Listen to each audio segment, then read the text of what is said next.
Another year. Another birthday party that isn't mine, I thought, staring out the window at the elaborate decorations. Springing up in our backyard.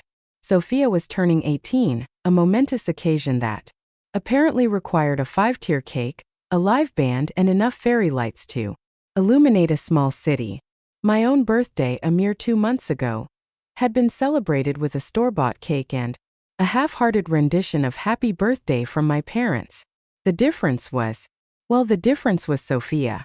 Sophia the golden child.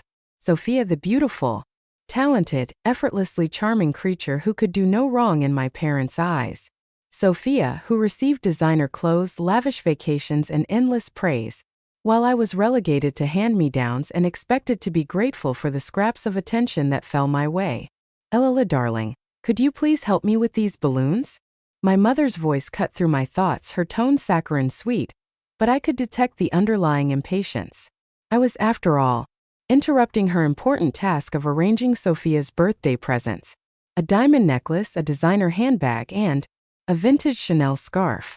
My own birthday present had been a book on the joys of housekeeping. Subtle they weren't. Of course, Mother, I said, plastering a smile on my face. Years of practice had made me an expert at hiding my true feelings. Resentment simmered beneath the surface, but I knew better than to let it show. Sophia might be the star of the show, but I was the stagehand, the one who worked tirelessly behind the scenes to ensure everything ran smoothly. Ella, have you seen my favorite dress? Sophia's voice, a perfect blend of entitlement and faux helplessness, echoed from her room. I sighed, putting down the balloons. Another task for the invisible sister. It's in your closet, Sophia, I called back, already heading towards her room. I found her sprawled on her bed, scrolling through her phone, oblivious to the chaos unfolding around her. Her room was a testament to my parents' adoration, designer clothes overflowing from the closet, shelves stacked with trophies and awards, walls plastered with photos of her smiling face. My own room was a small, sparsely furnished space, a reflection of my place in the family hierarchy. Oh, there you are, Lila, Sophia said, glancing up from her phone. I can't find my earrings. Could you look for them? Sure, I said, stifling a sigh. I rummaged through her jewelry box, a treasure trove of expensive trinkets. My own jewelry collection consisted of a few cheap bracelets and a pair of earrings I'd bought myself at a flea market. Found them, I announced, holding up a pair of sparkling diamond studs. Thanks, Lila, Sophia said, snatching them from my hand. You're a lifesaver. Don't mention it, I muttered, already heading back to my balloon wrangling duties. As I worked, my thoughts drifted back to a childhood memory. Sophia and I had been playing in the garden, and she'd accidentally broken my mother's favorite vase. When my parents had arrived, Sophia had immediately pointed the finger at me, and I'd been punished for her mistake. I protested, but my words had fallen on deaf ears. Sophia was the golden child, and I was the invisible one. Nothing I said or did could change that. The party was in full swing now, the backyard, filled with laughter and music. Sophia was the center of attention, surrounded by friends and admirers. I watched from the sidelines, feeling a familiar pang of sadness and isolation. I was invisible, ghost in my own home. Later that evening, after the guests had departed and the house was quiet, I found myself alone in the living room, staring at a framed photo of myself and Sophia. We were young in the picture, maybe 5 or 6 years old. Sophia was smiling, her eyes sparkling with mischief. I was standing beside her, my expression uncertain, my hand clutching her sleeve. Even then, the dynamic was clear. Sophia was the star, and I was just the shadow. A tear rolled down my cheek, a single tear of frustration and longing. I wanted to be seen, to be heard, to be loved for who I was, not for who I wasn't. But deep down, I knew that would never happen. In my parents' eyes, I would always be the invisible sister, the afterthought, the one who was never good enough. Engagement party, more like Lila's personal hell, part 2. I thought, surveying the chaos unfolding before me. The ballroom was awash in a sea of pastel colors, floral arrangements, and enough champagne to drown a small village. Sophia, naturally, was the radiant center of attention, draped in a designer gown that probably cost more than my entire wardrobe. Her fiancé, A blandly handsome man named William hovered beside her, looking vaguely bewildered. The whole affair? Me. I was the one who'd orchestrated this entire spectacle. Booked the venue, hired the caterers, chosen the floral arrangements, even handpicked the playlist. A delicate balance between cheesy love songs and upbeat dance tunes. My parents, blessed their oblivious hearts, had simply handed me a credit card and a vague list of demands. Make it spectacular, darling, my mother had chirped. Sophia deserves only the best. As if I needed reminding. My resentment simmered beneath the surface, a potent cocktail of exhaustion and indignation. I'd spent weeks running around like a headless chicken, sacrificing my own time and energy to ensure Sophia's engagement. Party was a resounding success. And for what? A pat on the head and a good girl Lila. Don't get me wrong, I loved my sister. Sort of. But her constant need to be the center of attention was starting to wear thin. Lila, darling, could you please make sure the champagne glasses are topped up? My mother's voice, a symphony of entitlement, cut through my thoughts. I plastered a smile on my face and grabbed a bottle of champagne, weaving through the crowd of well-wishers. My internal monologue, however, was a different story. Sure, mother, I thought. Let me just interrupt my existential crisis to cater to the whims of the princess. As I circulated through the party, I couldn't help but overhear snippets of conversation. Sophia is such a beautiful bride-to-be. William is so lucky. Their wedding is going to be the event of the season. Not a single mention of Lila, the invisible sister, the one who'd made it all happen. Lila, have you seen my fiancé? Sophia's voice, a perfect blend of demand and disinterest, interrupted my musings. I resisted the urge to roll my eyes. He was just here a minute ago, I said, scanning the crowd. Probably off charming some distant relative with his dazzling wit. Okay, maybe I was being a tad sarcastic. Oh, there he is, Sophia said, spotting William across the room. Thanks, Lila. You're a lifesaver. And with that, she glided off, leaving me standing there with a half-empty bottle of champagne and a growing sense of disillusionment.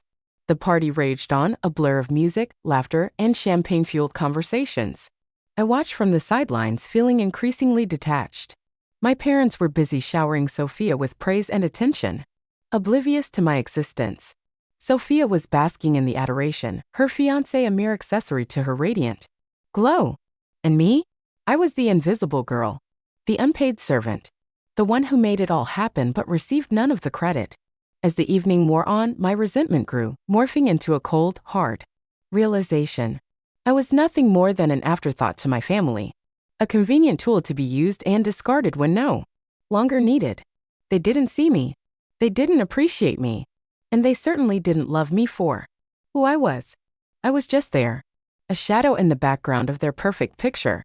The party finally wound down, the guests departing with promises of attending the wedding of the century. I started cleaning up, stacking chairs, collecting empty glasses, my movements mechanical, my mind numb.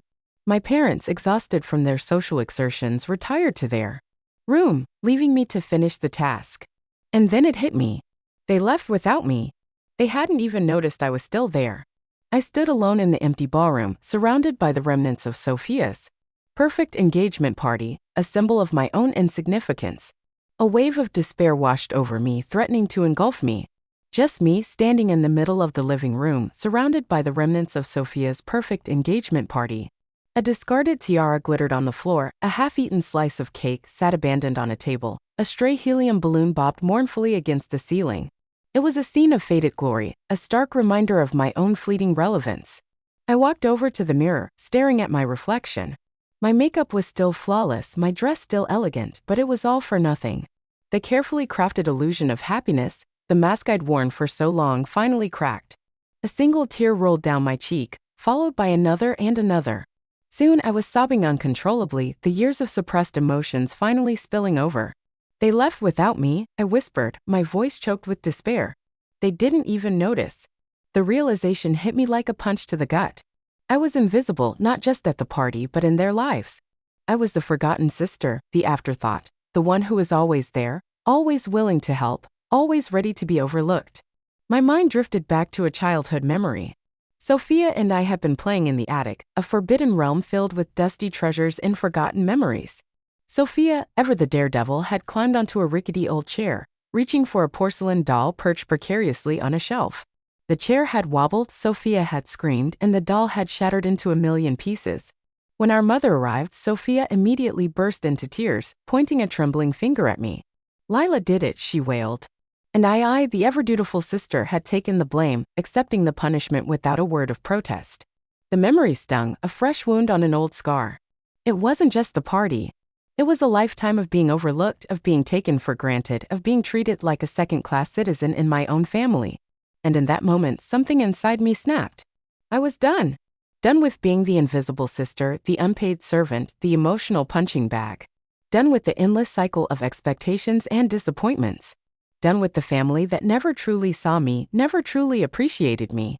I wiped away my tears, newfound resolve hardening my gaze. I wouldn't waste another moment of my life trying to earn their love, their approval, their recognition. I would create my own life, my own happiness, my own success, a life where I was the star, not the shadow. I went to my room, the small, sparsely furnished space that had been my sanctuary for so long. I opened my closet, pulling out a suitcase. I packed quickly and efficiently, throwing in clothes, books, a few treasured mementos. I didn't bother with the designer dresses or the expensive jewelry. Those were symbols of a life I was leaving behind. I took my meager savings, a few hundred I'd managed to scrape together from my part-time job. It wasn't much, but it was enough to get me started. Enough to buy a bus ticket to a new city, a new life, a new beginning, and finally put my community college business degree to use.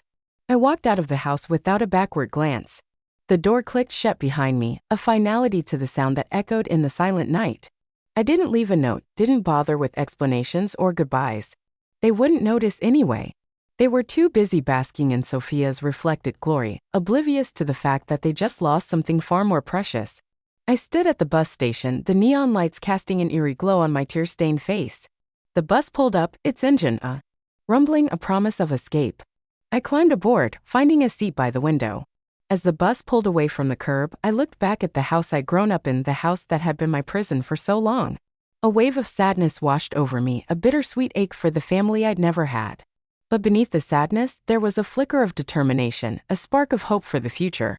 I was leaving behind the life that had been chosen for me, embracing the unknown with open arms. I was Lila, and I was finally free. The bus lurched to a stop, spitting me out into the heart of a city that felt a million miles away from the manicured lawns and pastel-colored perfection of my former life. Buildings scraped the sky, their steel and glass facades reflecting the harsh glare of the midday sun. Cars honked, sirens wailed, and a cacophony of voices rose from the crowded streets. It was overwhelming, exhilarating, and utterly terrifying.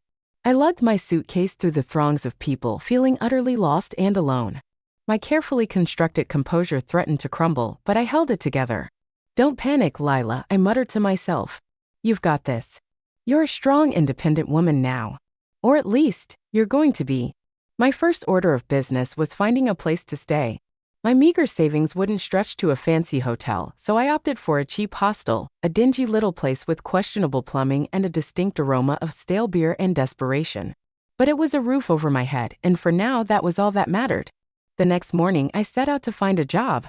Armed with a handful of crumpled resumes and a healthy dose of determination, I pounded the pavement, applying for anything and everything: waitressing, cleaning, retail. I wasn't picky. I just needed to earn enough money to survive, to prove to myself and to my family, even though they weren't here to see it, that I could make it on my own. The days that followed were a blur of rejections and dead-end leads. My internal monologue oscillated between "I can do this" and "what the hell have I gotten myself into?" The city, once a symbol of opportunity, started to feel like a concrete jungle, ready to swallow me whole. One evening, after a particularly disheartening day of job hunting, I found myself wandering aimlessly through a park, my stomach growling, my spirits low. I slumped onto a bench, feeling utterly defeated. Maybe they were right, I thought, the insidious voice of doubt creeping into my mind. Maybe I'm not cut out for this. Maybe I should just go back home and beg for forgiveness. Just as I was about to succumb to despair, a voice interrupted my pity party. "Excuse me, miss, are you all right?" I looked up to see an elderly woman standing before me, her eyes filled with concern. She was dressed simply, her hair neatly pinned back, a kind smile wrinkling the corners of her eyes. "I'm fine," I mumbled, trying to hide my tears. You don't look fine, she said gently. You look like you've lost your way. I hesitated, then poured out my story: the overbearing family, the forgotten birthday, the engagement party from hell, the escape to a new city, the desperate search for work. She listened patiently, nodding occasionally, her eyes filled with understanding. When I'd finished, she smiled. You're a brave girl, Lila, she said, and you're not alone. There are people who care, people who want to help. She reached into her bag, pulling out a small card. Here, she said, handing it to me. This is the address of a women's shelter. They can help you find a job, a place to stay, a fresh start. I took the card, my fingers trembling with gratitude. It was a small act of kindness, but it meant the world to me. It was a reminder that even in this vast, impersonal city, there were still good people, people who were willing to lend a helping hand. That night, I found myself standing on the rooftop of the shelter, looking out at the city lights. The view was breathtaking, a tapestry of twinkling lights stretching out as far as the eye could see. The city, once a source of fear and uncertainty, now seemed full of possibilities. I was still scared, still uncertain, but I was also filled with a newfound sense of hope. I had escaped the shadows of my past, and I was ready to embrace the unknown, to create a new life, a new identity, a new destiny. The journey ahead wouldn't be easy, but I was determined to make it. I was Lila, and I was finally free to write my own story.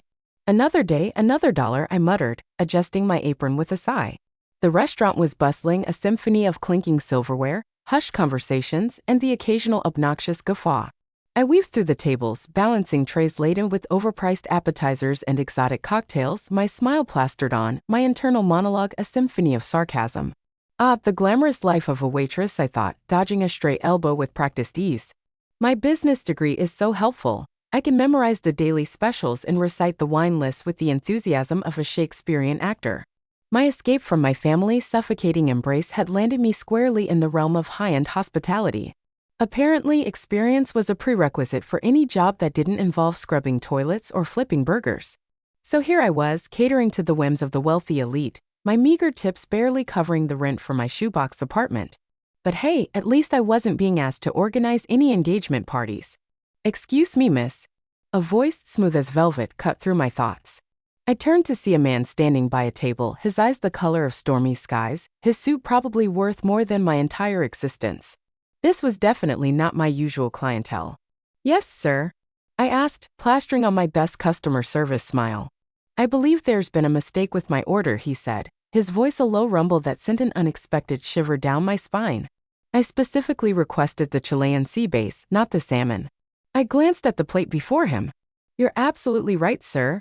My apologies. I'll have the kitchen prepare the correct dish immediately. I appreciate that, he said, his lips curving into a slight smile. And while you're at it, perhaps you could tell me about yourself. You seem overqualified for this position. I blinked, caught off guard. Overqualified? I echoed, raising an eyebrow.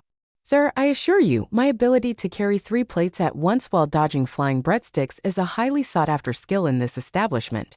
He chuckled, a deep, resonant sound that sent another unexpected tremor through me. I'm sure it is, he said. But I have a feeling you're capable of much more. He introduced himself, Alexander Vaughn, CEO of some multinational corporation I'd vaguely heard of. I, in turn, offered my name, conveniently omitting the formerly known as Sophia's invisible sister part. We talked, and to my surprise, I found myself enjoying the conversation. He was intelligent, insightful, and surprisingly down-to-earth for a man who probably had a personal chef and a yacht named after him. You have a sharp mind, Lila, he said after I'd finished dissecting the flaws in the current economic system. Apparently, waitressing leaves a lot of time for pondering the world's problems. And a certain resilience that I find quite admirable. Resilience? I scoffed. Sir, I assure you, my ability to withstand spilled drinks and condescending remarks is merely a byproduct of my chosen profession. He smiled. I think it's more than that, he said. I think you have the potential to achieve great things. And then he did something completely unexpected. He offered me a job. Not as a waitress. Not as an assistant. But as a strategist in his company. A real job. With a real salary. And the potential to actually make a difference in the world. I stared at him speechless. Was he serious? Did he actually see something in me, something beyond my ability to balance a tray and recite the wine list? I know it's a lot to take in, he said, his eyes twinkling with amusement. But I have a feeling you're up for the challenge. I took a deep breath, my heart pounding with a mixture of excitement and trepidation. This was it, my chance to escape the shadow of my past, to create a new life, a new identity, a new destiny. I accept, I said, my voice firm. A smile spread across his face. Excellent, he said. Welcome aboard, Lila. As I walked out of the restaurant that night, the city lights seemed to shimmer with a newfound brilliance. A spark of hope ignited within me, a flame that refused to be extinguished. I had escaped the gilded cage. And I was ready to fly. The corporate world, I quickly discovered, was not unlike a high-stakes game of chess. It was a world of strategy, cunning, and calculated risks. And I, to my surprise, was a natural who knew years of navigating family dynamics and anticipating my sister's every whim would translate so well to the boardroom. Alexander, bless his shrewd soul, had thrown me into the deep end. My first assignment: analyze a failing subsidiary, identify the weaknesses, and propose a turnaround strategy. Sink or swim, Sinclair, he'd said with a wink. But don't worry, I have a feeling you'll float. I dove in headfirst, poring over financial statements, dissecting market trends, and interviewing everyone from disgruntled employees to condescending executives. My brain felt like it was going to explode. But I loved it. This was a challenge, a puzzle to be solved, a chance to prove myself. And prove myself I did. My analysis was sharp. My recommendations bold. My presentation? Well, let's just say I channeled my inner Shakespearean actor and delivered a performance worthy of a standing ovation. Alexander, to his credit, didn't even flinch when I suggested shutting down an entire department and restructuring the company's marketing strategy. Impressive, Sinclair, he said, a glint of admiration in his eyes. Very impressive. That was just the beginning. I climbed the corporate ladder with the tenacity of a caffeinated squirrel, tackling every project with a mix of intelligence, creativity, and a healthy dose of, I'll show them what I'm made of. I negotiated deals, developed marketing campaigns, and even managed to streamline the company's notoriously inefficient IT department. Turns out, a few strategically placed threats can work wonders. My internal monologue, once a symphony of self-doubt and insecurity, transformed into a confident, almost arrogant purr. Who's the invisible sister now? I'd think as I confidently strode through the corporate hallways, my heels clicking a triumphant rhythm on the polished marble floors. The timid, self-effacing Lila was gone, replaced by a woman who knew her worth, who commanded attention, who wasn't afraid to speak her mind. The transformation wasn't just internal. I ditched the frumpy hand-me-downs, opting for power suits and killer heels. I traded my mousy brown hair for a sleek blonde bob. I even invested in a decent pair of sunglasses, the better to hide my "I'm about to take over the world" smirk. The girl who once blended into the background was now forced to be reckoned with. The recognition came quickly. My name started appearing in industry publications, my opinion sought after by financial analysts, my presentations attracting standing room-only crowds. I was a rising star, a force to be reckoned with, a name that whispered through the corridors of power. Lila Sinclair, the woman who had risen from the ashes of her past to become a force to be reckoned with. And then, one morning it happened. I was sitting at my desk, sipping my overpriced latte and contemplating the finer points of global market domination, when my assistant buzzed through. "Miss Sinclair," she said, her voice breathless. "There's a package for you, and well, you might want to see this." Intrigued, I opened the package. Inside was a copy of a prominent business magazine. The cover featured a photo of me, looking impossibly confident and powerful in a tailored suit, my blonde hair gleaming under the studio lights. The headline screamed, "Lila Sinclair, the woman who's changing the game." I couldn't help but grin. Take that, Sophia, I thought, a surge of triumph coursing through me. Who's the forgotten sister now? Later that day, my phone rang. It was Sophia. Her voice, once filled with casual disdain, now trembled with a mixture of shock and disbelief. "Lila," she stammered. Is that really you?" "In the flesh," I said, my voice cool and collected. "Or at least in the glossy pages of a national magazine." "But how?" she sputtered. "What are you doing?" "Who is that man?" "I'm doing quite well, thank you," I replied, enjoying her bewilderment. "And the man?" "Well, let's just say he's not exactly the type to be impressed by a diamond necklace and a vintage Chanel scarf." The conversation was brief, punctuated by Sophia's stunned silence and my thinly veiled triumph. I didn't gloat, didn't rub her nose in my success. But the satisfaction was undeniable. I had escaped the shadow of my past, and I was finally shining brighter than ever before. The thick cream envelope arrived on my desk with the subtlety of a foghorn in a library.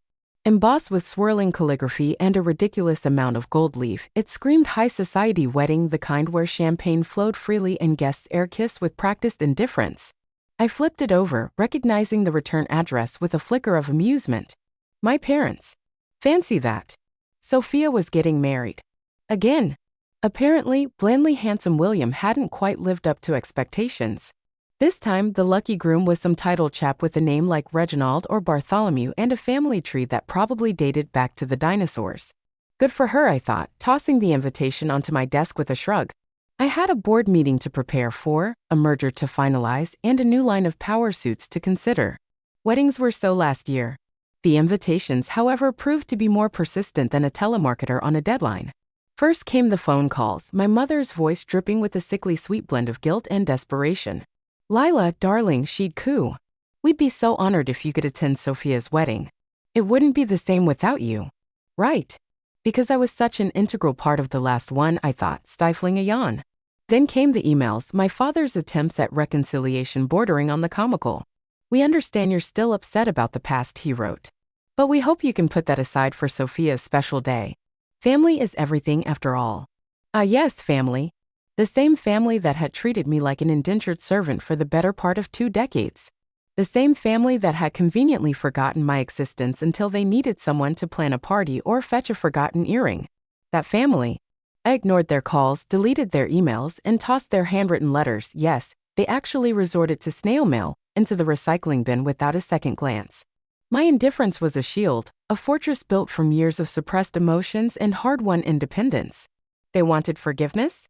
They wanted reconciliation? They could find it in the self-help aisle of their local bookstore. I was done playing their game. My internal monologue was a symphony of apathy. Wedding? What wedding? I'd think as I reviewed quarterly reports and negotiated multi-million-dollar deals. My life was a whirlwind of ambition, success, and the occasional power lunch at Michelin-starred restaurants. Weddings, with their fussy traditions and forced pleasantries, seemed like a relic from a bygone era. An era I had no desire to revisit. Sophia's wedding came and went, a blip on the radar of my busy life. I didn't bother checking the society pages, didn't waste a single thought on the lavish ceremony or the designer gown. My focus was on the future, on building my empire, on proving to the world, and to myself, that I was more than just Sophia's forgotten sister. One evening as I was clearing my desk, I stumbled upon the wedding invitation. It had been buried under a stack of reports, a forgotten relic from a past I had no desire to revisit. I picked it up, the heavy cream paper feeling strangely alien in my hands. I stared at the swirling calligraphy, the embossed gold leaf, the carefully worded invitation. A flicker of something amusement, pity, crossed my face.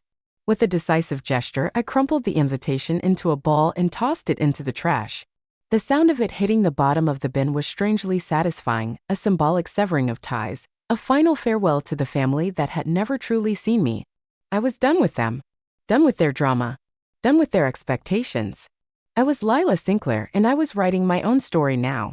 A story of ambition, success, and unapologetic self-love.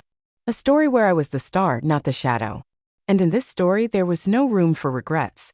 No room for second chances. No room for the ghosts of the past. My mother, bless her sheltered soul, had always been a devout follower of the society pages. Every morning, with religious fervor, she'd dissect the latest gossip, scandals, and most importantly, weddings. So it was only a matter of time before she stumbled upon the headline that shook her perfectly manicured world to its core. Lila, she gasped, the newspaper rustling in her trembling hands. Is that our? My father, ever the picture of composure, at least until his carefully constructed reality started to crumble, peered over her shoulder, his eyebrows shooting up in disbelief. Alexander Va, he sputtered. The Alexander Va? There, splashed across the front page in all its glory, was the announcement of my engagement. Not to some titled nobody with a dusty family tree, but to Alexander Va, one of the most powerful and eligible bachelors in the country. The accompanying photos showed me, radiant in a designer gown that probably cost more than their entire house, my hand clasped in Alexander's, a triumphant smile playing on my lips. Lila Sinclair, the forgotten sister, was now Lila Va, the woman who had everything they'd ever dreamed of for Sophia. The shock was palpable, the air thick with regret and disbelief. They'd spent years overlooking me, dismissing me, treating me like an afterthought. And now here I was, gracing the front page of their beloved Society magazine, a shining example of everything they'd failed to appreciate. How could we have been so blind? My mother wailed, her carefully applied makeup smudging with tears. She's marrying him? Sophia shrieked, her voice laced with envy. That billionaire? He's not just a billionaire, Sophia, my father corrected, his voice laced with a hint of awe. He's Alexander Va. He could buy and sell our entire family 10 times over. The realization of their mistake hit them like a ton of bricks. They'd been so focused on Sophia, on her beauty, her charm, her potential to marry well, that they completely overlooked the quiet strength, the sharp intelligence, the unwavering determination that had always simmered beneath the surface of their invisible daughter. And now it was too late. We need to call her, my mother said, her voice frantic. We need to apologize.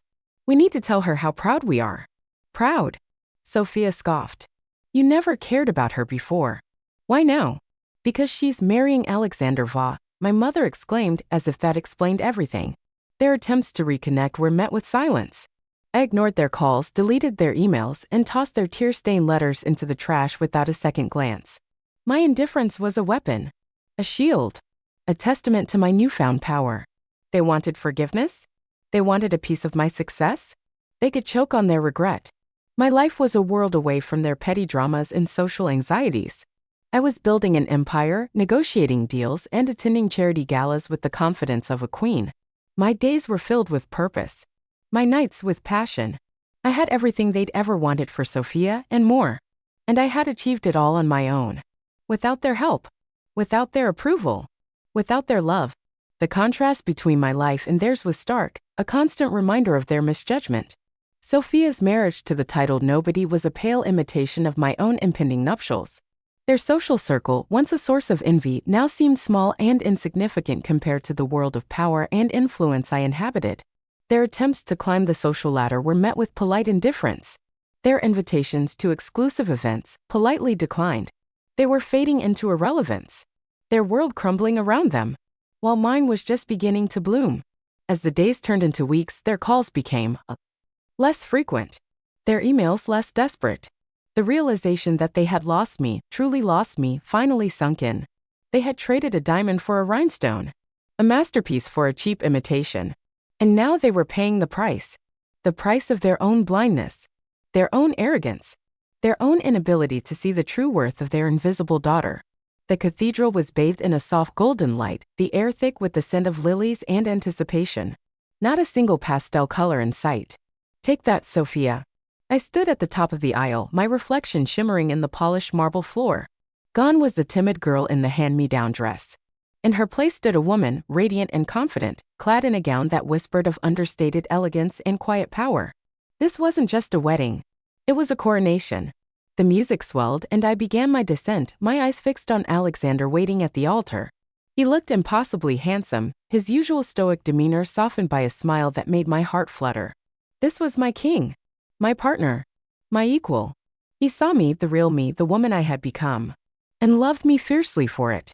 The ceremony was a blur of heartfelt vows, exchanged glances, and the occasional stifled sob from Isabel, who, bless her dramatic soul, had insisted on being my maid of honor.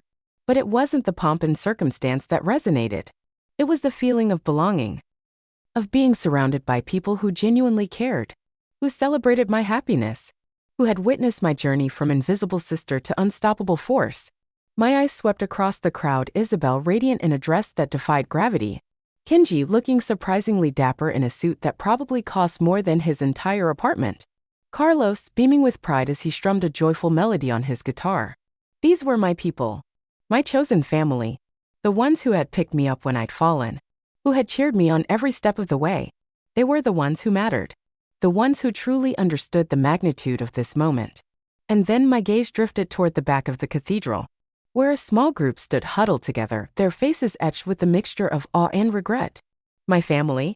They hadn't been invited, of course. But they'd come anyway, drawn by the irresistible allure of headlines and high society. They watched from afar, their whispers drowned out by the music, their presence insignificant in the grand scheme of things.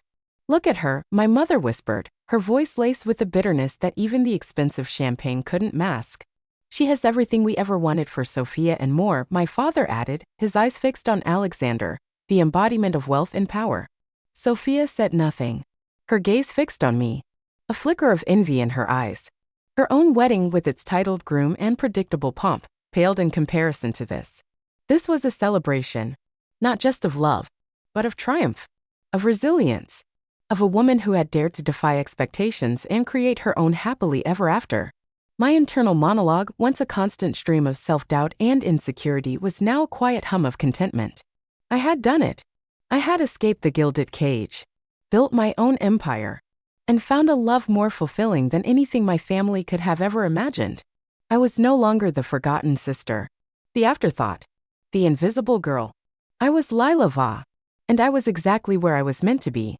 The ceremony concluded and Alexander took my hand, his eyes sparkling with love and admiration. "You look beautiful," he whispered, his voice husky with emotion. "You're not so bad yourself," I teased, a playful smile curving my lips. He leaned in, his lips brushing against mine in a kiss that was both tender and passionate.